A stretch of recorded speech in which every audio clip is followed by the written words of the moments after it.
Hey all, I thought today I would share with you an experience I had in the 70s which changed the course of my life pretty seriously in a good way, although it didn't always feel good at the time. But back in, I want to say 1976, 1975, thereabouts, I needed a lot of dental work. We had just moved to Germantown, PA, and a new friend recommended a dentist to me, Harry Levine. And Dr. Levine, he had nitrous oxide, and I was kind of a chicken when it came to dental work. I just didn't like getting it, but my teeth really, really needed it at that point. And so um, I made an appointment with Dr. Levine, and my mouth needed all kinds of work, so I started treatment with him. And the very first time, he gave me some nitrous oxide because I was such a chicken. And I was not used to taking any kind of drugs in those days, and I paid very strict attention to the effect that the nitrous had on me. I think the idea was to relax me or to, I don't know whether it was supposed to knock me out. I think it was just supposed to take away the fear. But what I noticed, the first thing that I noticed was the music came to me in waves. I could hear each wave of music coming, and I thought, wow, that's really interesting. Does that mean that my mind is speeding up so much now that I can hear each wave as it comes in? And then gradually I kind of lost focus of the dentist office and the surrounding, and all of a sudden I found myself as a consciousness inside my body, and the body was just pure energy. There was no solid, tangible, physical thing there.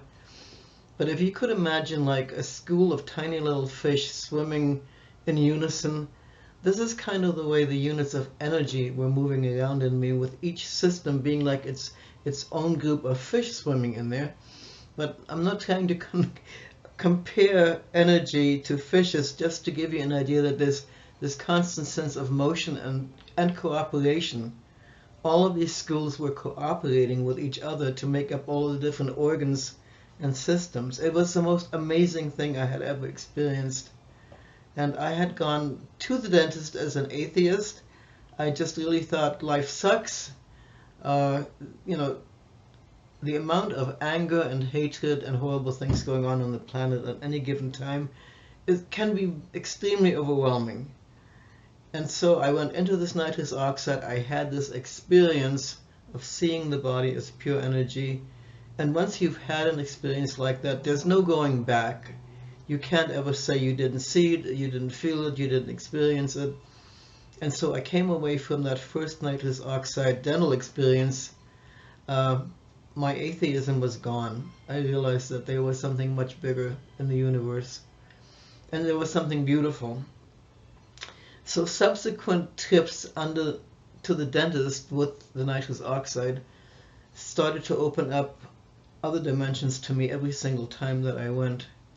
And during the course of a few months, I got to experience a lot of different teachings.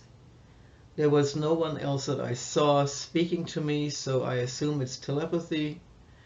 I didn't know what guiding source was providing the information. I'm assuming some aspect of myself, my higher self, that could finally get a hold of me long enough to talk to me. When usually, I had my mind full of all the different things that concern us all. Making a living, taking care of the child, checking on the cars, making sure you have oil going through the engine. All those things that just take away the moments of our lives. And here I was under nitrous oxide, and my higher self, I guess, had the opportunity to instruct me. And it was amazing teachings, and I wrote about that in my autobiography, It Takes Many Lifetimes. And up until that time, I had never heard of William James. He was a philosopher and psychiatrist. He was Harvard educated. He lived in the late 19th, earliest 20th century. And he was an amazing proponent of nitrous oxide. It opened up other dimensions for him as well. And of course he wasn't the first, he wasn't the last. I don't really know how it works, why it works. On some, I asked all of my friends, has this happened to you under nitrous oxide? It didn't. None of them said, yes, I had that experience or something similar. So those of us who are into the Seth material, that's SETH, and Jane Roberts' books, we know about the Oversoul 7 series. We know about the Museum of Time, right? Oversoul 7 and the Museum of Time, which features a dentist that likes his nitrous oxide. And I mean, it's a funny story in the book, but in the 60s and 70s, dentists using nitrous oxide without supervision ended up killing themselves. It wasn't that they were suicidal, it's that if you don't monitor the use of that, it can be extremely dangerous.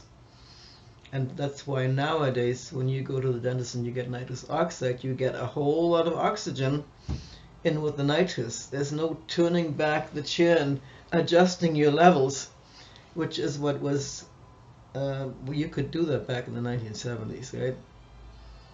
And that is no longer the case. So I'm not encouraging anyone here to sniff nitrous oxide or to use it without supervision.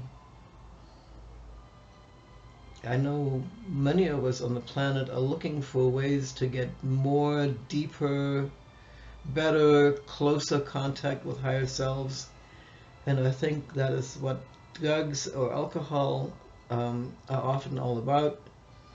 You're trying to get a deeper connection with something that's important to you.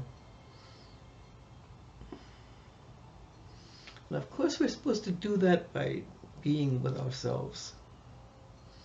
And if you can be with yourself and be happy with yourself and enjoy all the little things that come your way, you probably don't need to be sniffing nitrous oxide anyway, right?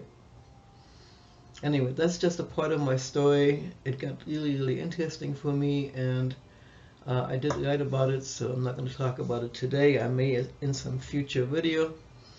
Wishing you all a pleasant Saturday afternoon, and hope people are recovering on the East Coast. All right, ciao.